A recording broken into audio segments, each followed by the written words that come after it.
What really broke my heart was seeing a senior citizen walk out of the queue with a portion of food in her hand and saying that she now has to share this with a grandchild and a daughter.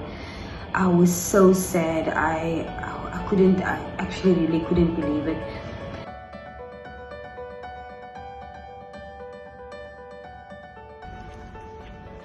I just arrived at the office. It should be a quick in and out. I'm just gonna fetch some equipment, and then my colleague and I, Shamila, we will go out to the communities. Good day, ma'am. Hello, How are you? good, I'm going. You look good. From the media. Alright. Do you need anything else? Just your license.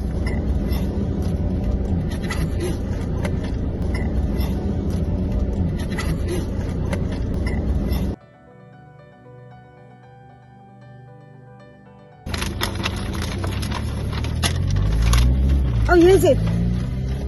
I'm feeling nervous. Alright, what's your name? I'm Kaylin. Okay. Thank you so much. You made me so nervous. Oh my word. It's just after 9 o'clock and I'm on my way to work. It should take me about 50 minutes to get there.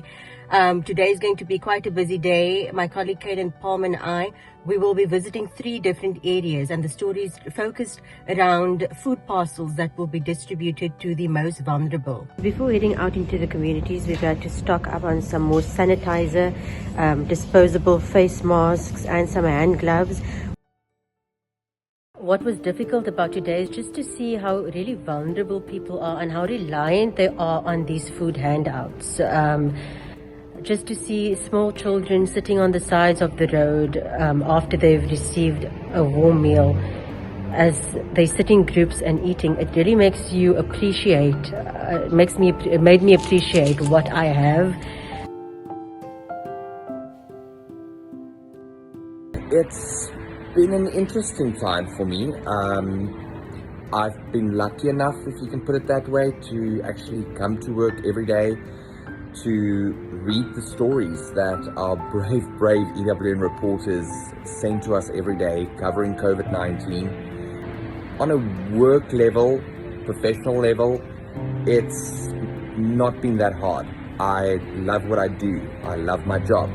And I get to share the latest information and the latest stats and all the information that we can possibly get for COVID-19 with our listeners, which makes me realize that what I do is so important.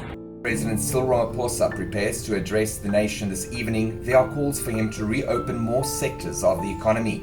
Personally, I'll be honest, it's been difficult.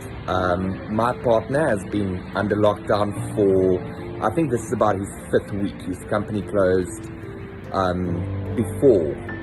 a week before the lockdown started, and it scares me to leave the house, and I might be going home and inadvertently picked up COVID-19. It was quite sad to see how children were lining up as soon as they saw the community leaders arrive in their vehicles, and they knew that they were going to be fed, and immediately they would line up and they would receive a food parcel, and then they would go home. They would be urged to go back home to their parents. Their parents would get a few slices of bread as well. That was in Elsie's River. In Lavender Hill, scores of people queued in Hillwood Road, where they were told from the beginning that there's only a 100-litre pot of food and an 80-litre pot of rice, and the priority was feeding the children, the elderly and the disabled, and whatever was left over would be given to the parents. And the parents said that that's fine with them. They understand that the children and the elderly they need to be fed first. Many said that this was the only meal for the day, and they said if by the time they get to the front of the queue and there was no more food left over, they would just go to another spot within the same community to queue for food, and hopefully they would get something. So I'm at home. It feels great. It's been a busy few days. I've been out in the field, going into various communities, hearing what they have to say about the lockdown and COVID-19.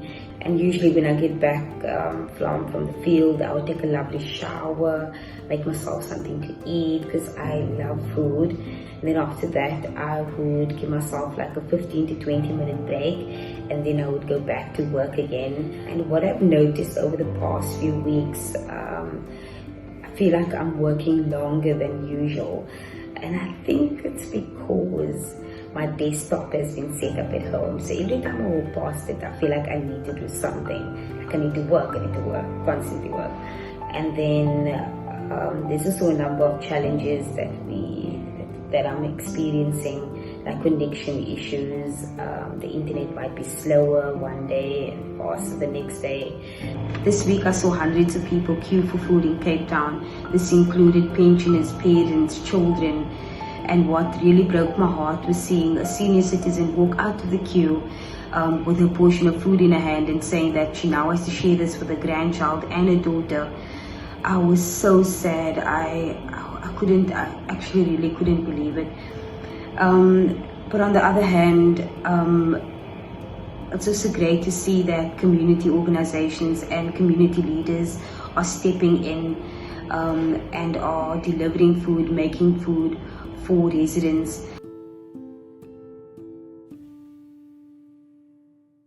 So just watched the president's address to the nation, in which he announced changes to the lockdown regulations. And it's quite scary times, but let's stay positive as a nation, and let's just hope for the best during this difficult period. I think the big takeaway is this: if you can stay home, because staying home will keep you safe.